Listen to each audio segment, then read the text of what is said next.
오늘 새벽 예배에 함께 은혜 나누실 말씀은 누가복음 18장 28절부터 30절 말씀입니다. 누가복음 18장 28절에서 30절 말씀 함께 합독하시겠습니다. 베드로가 여짜오되 보옵소서, 우리가 우리의 것을 다 버리고 주를 쫓았나이다. 이르시되 내가 진실로 너희에게 이르노니 하나님의 나라를 위하여 집이나 아내나 형제나 부모나 자녀를 버린 자는 금세에 있어 여러 배를 받고 내세의 영생을 받지 못할 자가 없느니라 하시니라. 아멘. 오늘은 누가복음 18장 28절에서 30절 말씀을 중심으로 하나님의 나라를 위하여라는 제목으로 함께 은혜를 나누고자 합니다. 우리가 이 앞서 15절부터 17절에는 그 어린 아이의 그런 교훈을 통하여서 주님께 나아오는데 어린아이처럼 정말로 그 거침없이 주님께 나아오는데 아무런 방해물이나 장애물 없이 그렇게 나아올 수 있는 그런 자가 되어야 된다. 그런 자가 바로 하나님의 나라를 소유할 수 있다라고 말씀을 드렸는데, 이제 오늘 소개되는 이 말씀, 그 앞에는 18절부터 시작되는 이 말씀은 부자 관원에 관한 이야기입니다. 그러면서 어떤 얘기를 하고 싶으냐? 하나님의 나라를 얻을 수 없는 자가 어떤 자인가? 거기에 대해서 말씀을 하고 있습니다. 그래서 18절에 이제 그 부자 관원과 예수님과의 대화가 이제 시작이 되는데, 어떤 관원이 물어 가로되 이렇게 얘기를 하고 있습니다. 이 말씀이 똑같이 마태복음에도 있고 마가복음에도 있는 말씀입니다. 마태나 마가의 기록에 보면은 그 관원이 어떤 사람이었느냐? 청년이었고 또 재물이 상당히 많은 부자였다. 이렇게 기록을 하고 있습니다. 이제 이런 사람이 예수님께 와서 물어봅니다. 예수님을 선한 선생님이여 라고 이렇게 부르면서 내가 무엇을 하여야 영생을 얻으리이까? 이렇게 질문을 합니다. 내가 무엇을 하여야 영생을 얻으리이까? 이 말씀은 우리가 누가복음 10장 25절에 보면 어떤 율법사가 예수를 시험하기 위해서 내가 무엇을 하여야 영생을 얻으리이까? 그렇게 질문한 적이 있었죠. 이 부자 관원 역시 왜 이런 질문을 했을까? 정말로 그 예수님에게 답을 구하기 위해서 그런 것도 있겠지만은, 그러나 먼저는 내가 이 정도로 잘하고 있는데 이 정도 하면은 나에게 영생이 있는 건 아닙니까? 라는 그런 의도를 가지고 역시 이 관원도 질문을 하고 있는 것입니다. 그러니까 어떤 의미냐면은 영생을 얻는데 이 필요한 자격을 갖추어야 되는데 나는 이 정도까지는 갖췄는데 혹시 내가 모르고 빠뜨리고 있는 어떤 행위가 있는 것은 아닌가, 이런 것들을 발견하기 위한 그런 간절한 열망에서 나오는 그런 질문이었습니다. 자기는 율법에 대해서는 철저하게 지키려고 노력하고 있는데 혹시 예수님 보시기에 좀 추가해야 될 것이 있는지, 아니면 이것은 빠져야 되는 것인지, 이런 것들을 이제 물어본 겁니다. 그 당시 이 율법을 지키는 자들, 그들은 248개의 무엇은 하라라고 하는 적극적인 계명, 그러니까 하나님 말씀 가운데 너희는 뭐뭇을 해라, 이런 적극적인 계명이 248가지가 됩니다. 그리고 하지 말라라고 하는 그런 부정적인 계명이 365개예요. 총 613개의 율법 조항들을 가지고 그것을 일일이 실천하기 위해서 항상 머릿속에다가 두고 다니는 거죠. 613개의 율법 조항들을 다 검토해가면서 내가 이건 지켰나 저거 지켰나 이렇게 쭉 검토한다는 건데, 그러니 이게 얼마나 삶이 두렵고 또 어떤 경우에는 버겁고 그러지 않겠습니까? 그 많은 조항들을 다 점검해 가면서 혹시 이거 내가 지켰나 안 지켰나, 물론 그것이 하나님 말씀을 내가 지키고 그 말씀에 그 생명을 쫓아간다라고 하는 그런 의미에서는 어떤 면에서는 그것이 굉장히 바람직한 일이겠지만, 그러나 이 바리새인들의 삶을 보면은 거기에 완전히 얽매여 가지고 이 율법을 지켜야지만이 내가 구원을 받을 수 있다라고 하는 그런 생각을 가지고 있었던 것이죠. 그러니까 이 부자 관원도 이렇게 내가 613가지의 조항을 다 지키려고 노력하고 있는데 혹시 뭐 잘못된 게 있는지 좀 검토를 해 주십시오. 그런 의도를 가지고 이제 물어본 거예요. 내가 무엇을 하여야 영생을 얻으리이까? 내가 여기다 혹시 뭐 더 추가해야 할 게 있습니까? 아니면은 뭐 빼놓고 있는 것이 있습니까? 왜냐면은 이 당시 바리새인들은 이 613가지의 율법 조항들을 가지고 어느 율법이 가장 큽니까? 이렇게 물어본 적도 있었죠. 그러니까 이게 항상 이들에게는 가장 중요한 문제였던 겁니다.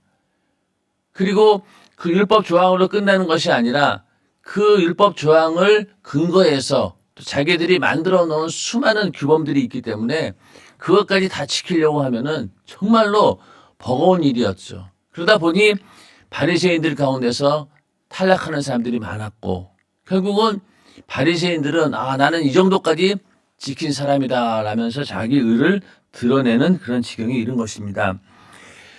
그래서 그 예수님께서는 그 질문에 대해서 네가 어찌하여 나를 선하다 일컫느냐? 하나님 한 분 외에는 선한 이가 없느니라.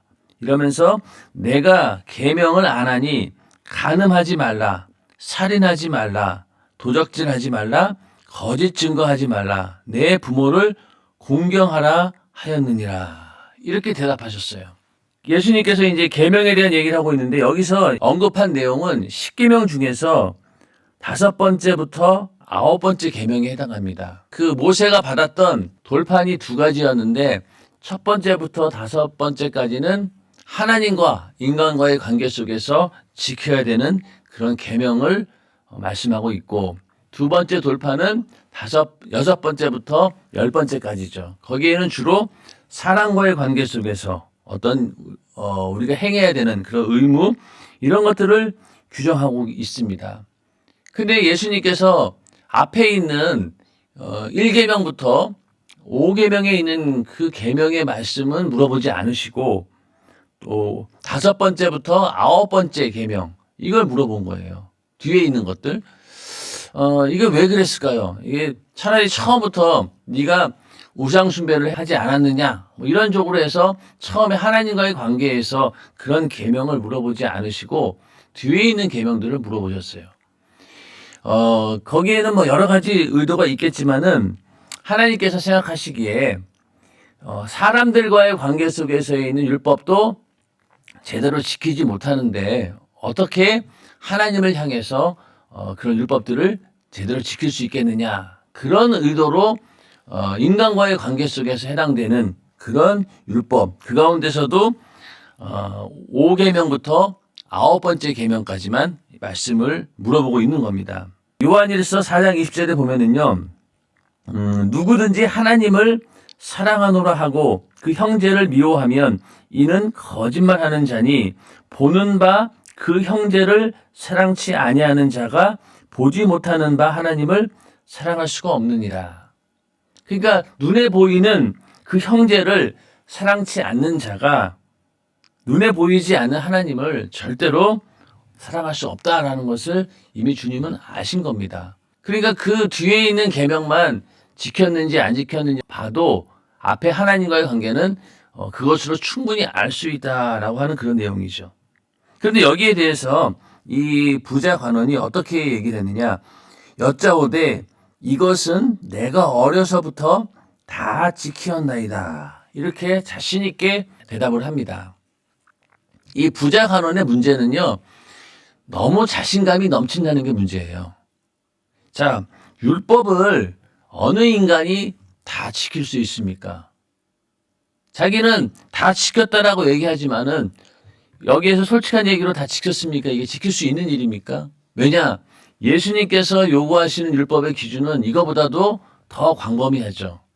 내 마음으로 지은 죄까지도 다 드러내놓고 말씀하고 계신데, 과연 그런 기준으로 봤을 때, 또 뭐 그렇게 하지 않더라도 율법에 기록된 그 말씀들을 다 지킨다. 이것은 인간으로서는 사실은 불가능한 일입니다.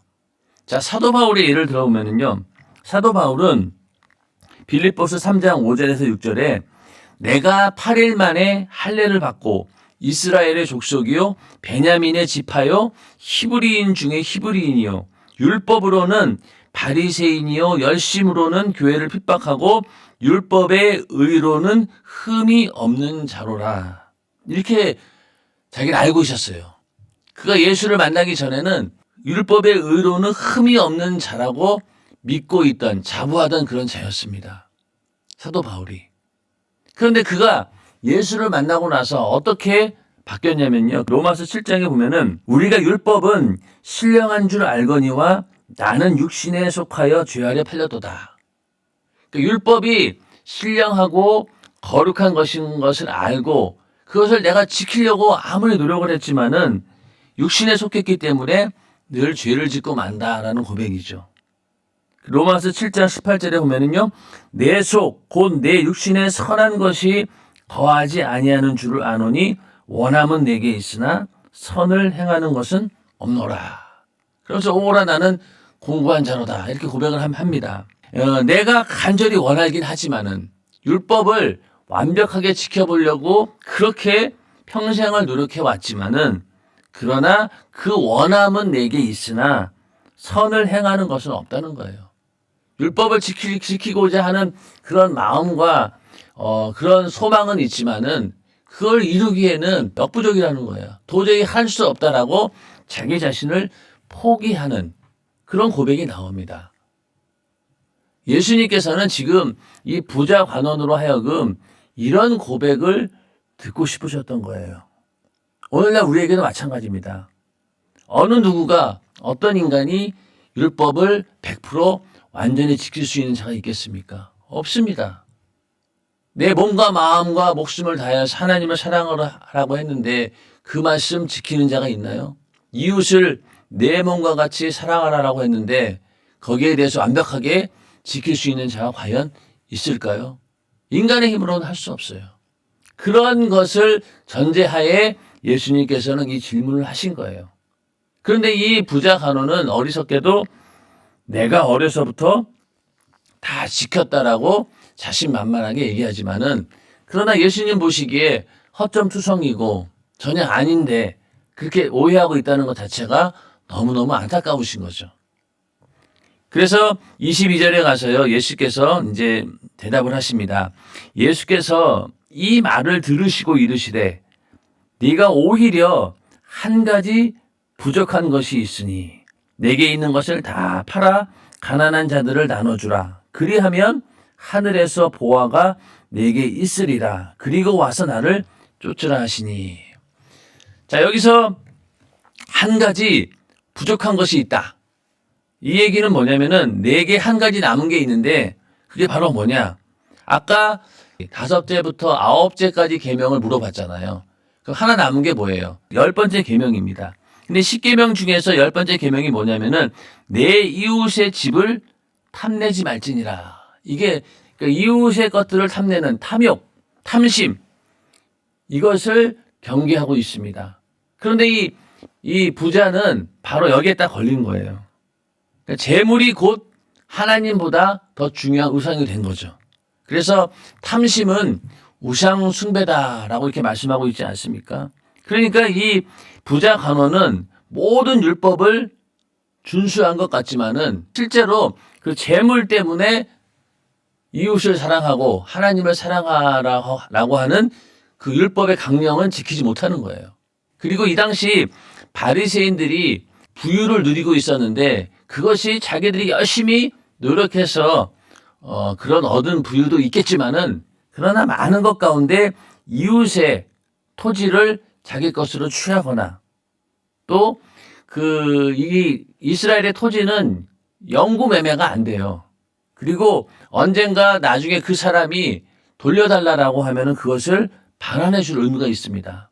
근데 그런 것들이 여러 가지 그 땅을 빼앗긴 사람 입장에서 갚을 수 없다 보니까 그냥 그것이 영구 매매가 돼버린 거예요. 그래가지고 그 사람들이 그거를 소유하게 되는 거죠. 그러다 보니까 재산이 점점 늘어나게 되는 겁니다. 그냥 엄밀히 따져보면은 율법의 근거에 보면은 그런 것들은 전부 다 불법으로 취득한 그런 재물이 많다는 거죠. 예수님은 그런 걸 아신다는 거예요. 그러니까 그게 바로 뭐냐? 너희가 내 이웃의 집을 탐내지 말지니라. 이웃의 것들을, 이웃의 소유를 탐내지 말라고 했는데 그 율법에 걸린 겁니다. 그러니 이 부자 간원 같은 경우에는 뭐 첫 번째부터 9번째까지 자기가 다 지켰다라고 자신만만하게 얘기했지만은 10번째 가서 그 탐심에서 이제 무너져 버린 거죠. 그리고 더 나가서 예수님께서 내 마음을 다하고 목숨을 다하고 뜻을 다하여 주 너의 하나님을 사랑하라 하셨으니 이것이 크고 첫째 되는 계명이요. 둘째는 그와 같으니 내 이웃을 내 몸과 같이 사랑하라 하셨으니 이 두 계명이 온 율법과 선지자의 강령이니라. 이 말씀은 뭐냐면 모든 율법과 선지자들의 가르침이 이 두 계명에서 나온 거라는 거예요.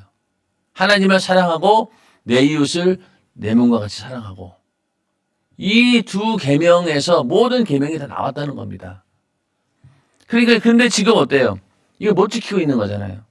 하나님을 사랑하라. 그래서 너의 모든 소유를 다 팔아가지고 나를 쫓으라. 이렇게 요구했는데 그 요구에 대해서 이 부자 관원은 그 사람이 큰 부자인 고로 이 말씀을 듣고 심히 근심하더라. 그리고 마태 마가의 기록에 보면은 이내 예수님을 떠났다 이렇게 말씀하고 있어요. 근심한 걸로 끝난 게 아니라 아예 예수를 떠난 거예요. 그러니 목숨을 다하고 마음을 다하고 뜻을 다해서 주 너의 하나님을 사랑한다면 자기가 가지고 있는 모든 것들을 포기할 수 있는 그 믿음이 있었겠죠. 그리고 내 이웃을 그 정도로 사랑한다라고 하면은 그런 것쯤은 충분히 버릴 수 있어야 되는데 그가 요구한 게 뭐였어요? 영생이었잖아요. 영원한 생명을 요구하면서 자기가 가지고 있는 재산은 포기하지 못한 겁니다. 오늘날 우리들도 마찬가지죠. 오늘날 과연 이 말씀대로 내가 가지고 있는 모든 것들을 포기하고 주님을 쫓을 수 있는 자가 몇 명이나 되겠습니까? 굉장히 적은 수일 거예요. 예수님께서는 이런 요구를 이제 하니까 이 부자 간원은 거기에 대해서 감당하지 못하고 결국은 예수를 떠나가게 됩니다. 차라리 부자 이 관원 입장에서 나는 그렇게 할 수 없다. 나는 지금까지 율법을 정말로 지키려고 노력해 봤는데 그 율법은 지키면 지킬수록 더 힘들고 더 그 속에 진정성도 없고 나는 그렇게 할 수 없는 존재입니다. 그러니 그 율법을 제대로 지킬 수 있는 그런 믿음과 능력을 저에게 주세요. 라고 이렇게 예수님께 요구했다라고 하면은 아마 예수님은 이렇게 극단적인 선택을 강요하지는 않으실 겁니다. 그런데 이 부자 관원은 내가 뭔가 잘하고 있고 나는 완벽해. 조금만 더 보완하면 돼. 또 예수 당신이 보시기에 이 정도면 되는 거 아닙니까? 이런 식으로 질문을 했기 때문에 예수님께서도 극단적인 선택을 요구한 겁니다. 근데 이게 될 일이 아니죠. 그래서 24절에 가서요. 예수님께서 어떻게 얘기하시느냐. 예수께서 저를 보시고 가라사대 재물이 있는 자는 하나님의 나라에 들어가기가 어떻게 어려운지 약대가 바늘귀로 들어가는 것이 부자가 하나님의 나라에 들어가는 것보다 쉬우니라 하신대. 듣는 자들이 가로되 그런즉 누가 구원을 얻을 수 있나이까 가라사대 무릇 사람의 할 수 없는 것을 하나님은 하실 수 있느니라. 이렇게 대답하셨어요. 자, 재물 때문에 부자들이 하늘나라 하나님의 나라에 들어가는 것이 어렵다는 겁니다. 이것은 그 돈이 많은 부자만을 얘기하는 것이 아니라 다 해당되는 거예요. 하나님보다 더 사랑하는 것이 있다라고 하면은 그것이 곧 이 부자 간원에게 재물처럼 똑같은 겁니다. 어떤 사람은 돈은 없지만은 자기가 절대로 포기하지 못하는 게 있어요. 돈뿐만이 아닌 거죠. 그것이 나의 어떤 육신의 쾌락일 수도 있고요. 또 자녀일 수도 있고. 오늘날 현대를 살아가는 이 시대를 살아가는 사람들에게 정말로 주님 앞에 내놓을 수 없는 그런 것들이 있어요. 내가 뭐 예배는 드리고 내 신앙생활을 하겠지만은 주를 위해 충성하는 일은 못하겠습니다. 나는 절대로 내 시간을 그렇게 할애하고 싶지 않습니다. 이런다라고 하면은 나의 시간 그거 자체가 빼앗길 수 없는 재물이 되는 거죠. 똑같은 거예요.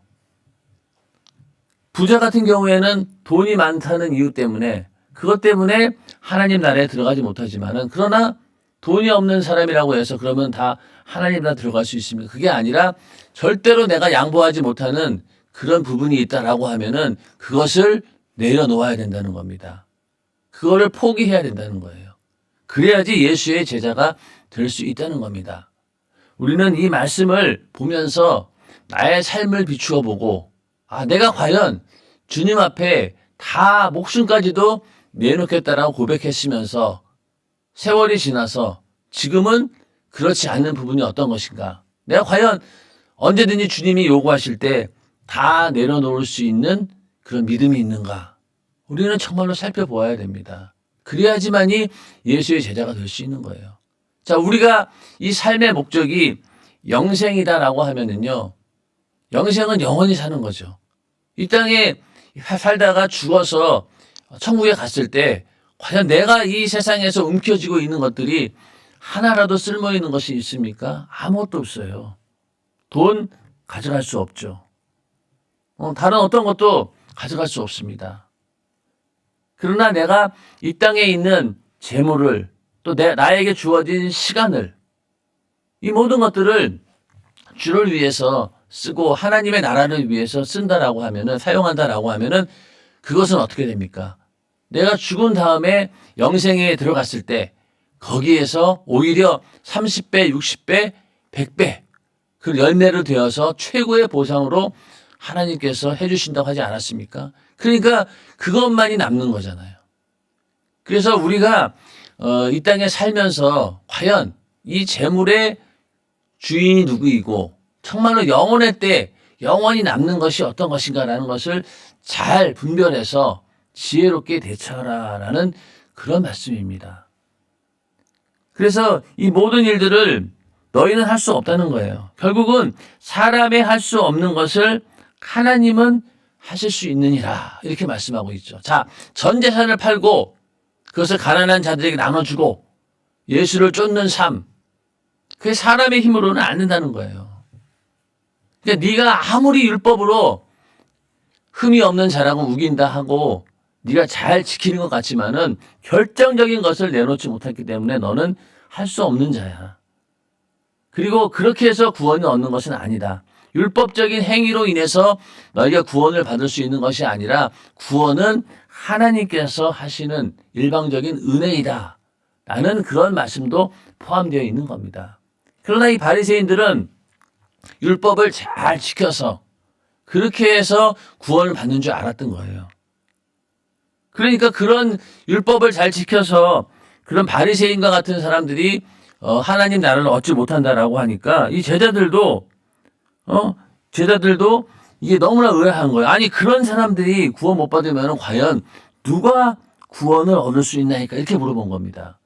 아니 저렇게 그들이 생각하기에 그들이 누리고 재물이 많은 것은 하나님이 축복해 주셔가지고 이런 재물을 부유를 누린다라고 생각했는데 그게 아니다라고 하니 그러면은 저렇게 율법을 열심히 지키는 자도 아니고 또 하나님이 주신 재물이 많은 자도 아니고 부자들도 하늘나라 갈 수 없다라고 하면은 그럼 도대체 누가 구원을 받을 수 있냐는 거예요.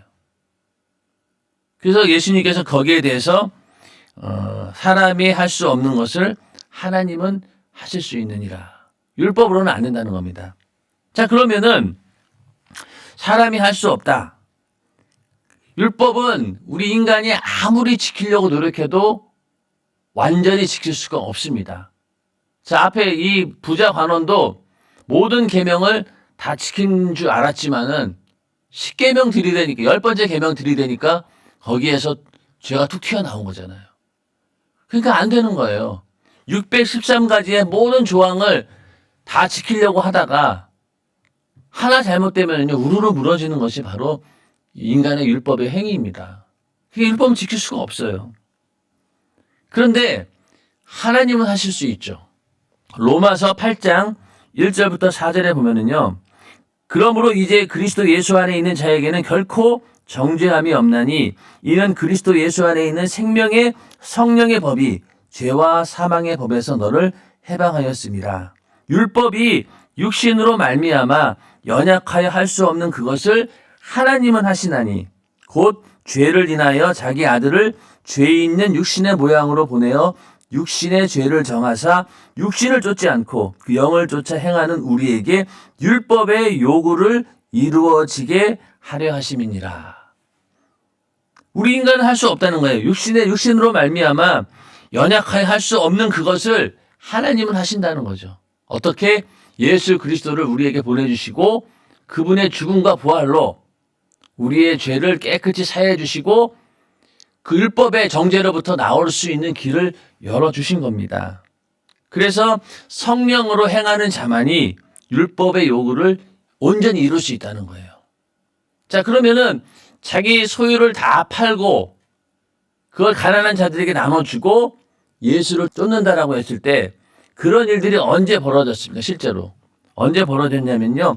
사도행전에 그런 증거들이 나타납니다. 그때 초대교회 공동체에서 모든 물건을 서로 통용하고 재산과 소유를 팔아 각 사람의 필요에 따라 다 나눠주고 그런 삶을 실제로 살았어요. 언제? 마가다락방에 성령이 임한 이후부터. 예수님께서 너희가 할 수 없다라고 하는 거 하나님 하신다라고 했잖아요. 언제부터 가능했느냐? 우리 안에 성령이 임하시면서부터. 그때부터는 불가능한 일들이 가능하게 된 겁니다. 그 당시 바나바도 자기가 가지고 있던 모든 토지를 다 팔아가지고 가난한 자들을 위해서 사용했고요. 또 아나니아 삽비라도 처음에는 그런 의도로 자기 소유를 다 팔아서 내놓은 거예요.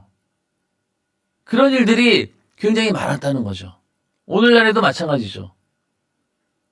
많은 사람들이 자신의 전 재산을 다 내어놓고 주를 섬기는 그런 부자들도 있습니다. 그 외에도 목숨을 걸고 복음을 위해 살아가는 그런 자들도 있고 그런 일들이 오늘날에는 이제 가능하다는 거예요. 그러나 바리새인들처럼 율법의 행위를 지켜서 자기 의를 드러내려고 하는 그런 자들에게는 해당이 안 된다. 율법을 내가 행위로 지킨다라고 되는 것이 아니라 그 율법의 중심인 하나님을 사랑하고 내 이웃을 내 몸같이 사랑하는 그 계명을 지키지 못한다라고 하면은 다른 모든 계명도 지킬 수 없다. 모든 율법도 무의미하다라고 하는 겁니다. 근데 오늘날 예수를 믿고 성령이 내 안에 계시면은 그 성령의 능력으로 그게 가능하다는 거예요. 또 율법이 요구하는 게 무엇입니까? 너 율법을 이대로 지켰어 안 지켰어? 그러면 못 지킨 거에 대해서는 해결할 방법이 율법 자체로는 없는 겁니다. 죄는 지적해 주지만은 죄에서 나올 수 있는 길을 열어주지 못했던 거죠. 그러나 예수 그리스도를 믿음으로 어떻게 됩니까? 내가 율법으로 범죄한 그런 모든 죄를 이미 예수님께서 깨끗이 사해 주셨기 때문에 우리는 그 율법의 정죄로부터 자유함을 얻게 되는 거죠. 그래서 이때부터는 이제 우리가 율법 그보다도 더 강력한 예수 안에 있는 생명의 성령의 법으로 다스림을 받게 되는 겁니다. 그때부터 우리는 하나님이 하실 수 있는 그 일을 하게 되는 거죠. 그래서 사람이 할 수 없는 것을 하나님은 하실 수 있느니라. 우리의 구원은 오직 하나님의 은혜에서 나오는 것이고 은혜 받은 자로서 구원받은 자로서 그 삶도 너의 힘으로 하는 것이 아니라 하나님이 주시는 능력으로 힘으로 할 수 있다. 이렇게 말씀하고 있는 겁니다. 그러니까 우리는 처음부터 나는 할 수 없는 자다라는 고백을 가지고 나와야 되는 거예요. 자, 어린아이처럼 그런 마음을 가지고 나와야 되고 또 기도할 때도 바리새인과 세리의 기도가 나왔잖아요. 세리의 기도가 어떤 기도였습니까? 나는 죄인입니다. 나는 아무것도 할 수 없는 그런 존재입니다. 라는 고백으로 시작하라는 거예요. 이렇게 부자 관원처럼 내가 뭔가 할 수 있는데 조금 부족한 게 어디인지 좀 알려주세요. 이 정도 갖고는 이런 거 갖고는 안 된다는 거예요. 그런 모습으로 주님께 나와와서는 절대로 주님의 제자가 될 수 없다라고 예수님은 말씀하고 있는 겁니다. 그러니까 베드로가 또 이렇게 얘기하죠.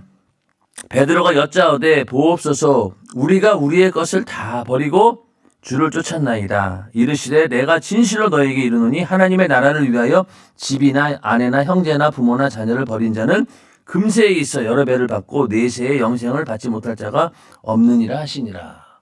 자, 이렇게 쭉 얘기를 듣고 보니 베드로 입장에서는 야, 이거 우리 얘기다.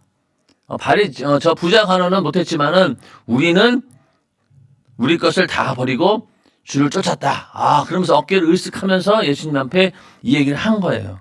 근데 솔직히 이 예수의 제자들은요, 뭐 내놓을 게 없잖아요. 버릴 게 뭐가 있어요. 그들이 뭐 재물이 많았습니까? 다 가난뱅이 어부들인데 그들이 뭐 가진 게 있었겠어요.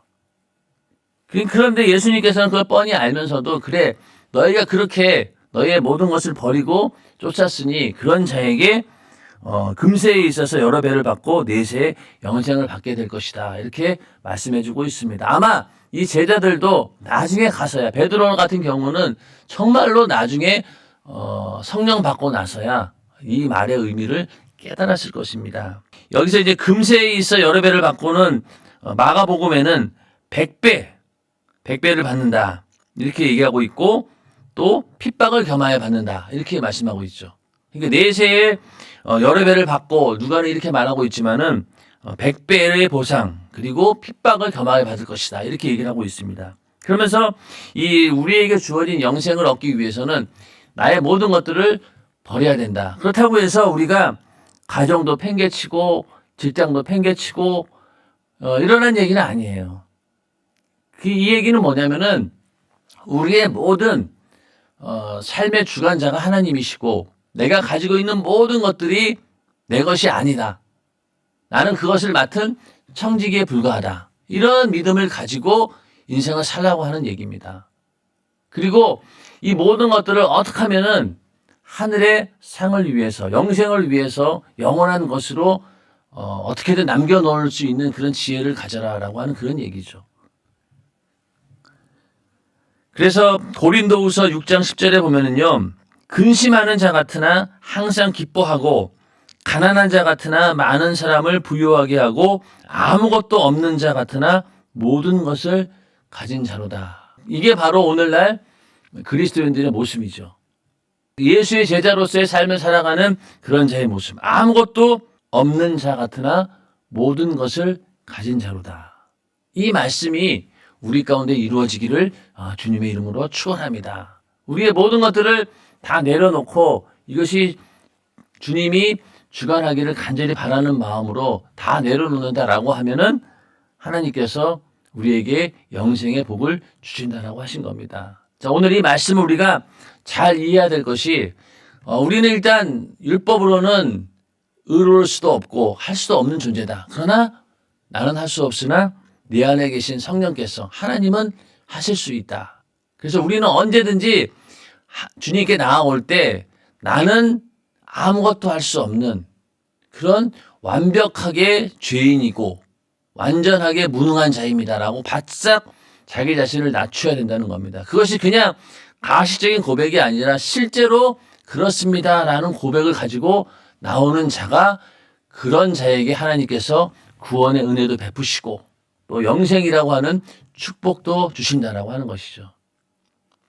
근데 우리는 자꾸만 내가 뭔가를 하려고 하고 있다라고 생각합니다. 그래서 우리의 모든 신앙의 행위는 내가 받은 은혜에 감사하는 마음에서 나오는 열정이어야 된다는 거죠. 그것이 사인 거예요. 더 열심히 할 수밖에 없어요. 바리새인보다 더 철저하게 하나님 말씀대로 살 수밖에 없어요. 왜? 주님을 사랑하는 그 사랑이 내 안에 있기 때문에. 그러나 이 율법주의자들은 그렇지 않다는 거예요. 억지로 하는 거예요, 그냥. 진정성이 없는 거죠. 그러나 내 안에 주님의 사랑을 체험한 자는요, 억지로 하지 않습니다. 정말로 사랑하는 마음으로 하게 돼요. 그러니 그 에너지가 억지로 하는 사람과 비교가 되겠냐고. 그렇지 않다는 거죠. 그러므로 우리는 내가 할 수 없다라고 인정하고 들어가는 것이 오히려 주님의 도움을 더 얻을 수 있고 주님의 능력을 내 안에서 나타낼 수 있는 일이기 때문에 우리는 항상 그 자세를 끝까지 유지해야 된다. 진정성을 가지고 나는 할 수 없는 존재다라는 고백이 있어야 됩니다. 나는 할 수 없다라고 했을 때 그때부터 주님이 일하시기 때문에 그렇습니다. 오늘 우리의 삶 가운데도 내가 할 수 있다라고 하는 그런 신념을 앞세우지 말고 오직 주님이 하신다라고 하는 그런 신앙을 앞세워서 승리하는 우리 모두가 되기를 주님의 이름으로 축원합니다. 그래서 오늘 읽으신 말씀대로 예수의 제자가 되기 위해서 내가 가지고 있는 모든 것들을 언제든지 내려놓을 수 있는 그런 믿음을 가지고 오늘 하루도 예수의 제자로서의 삶을 살아가는데 부족함이 없도록 늘 주님과 함께하는 또 성령과 함께하는 그런 삶이 되시기를 예수님의 이름으로 축원합니다.